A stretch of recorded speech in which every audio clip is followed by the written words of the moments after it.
আজ আমাদের last day এখানে রংপুখোলা।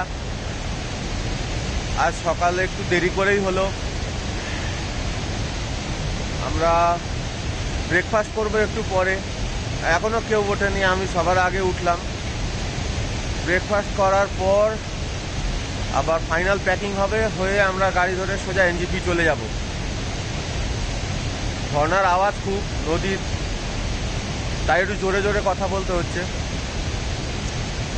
এই জায়গাটা 2-3 দিন থাকা উচিত, ভালো লাগবে এতটা।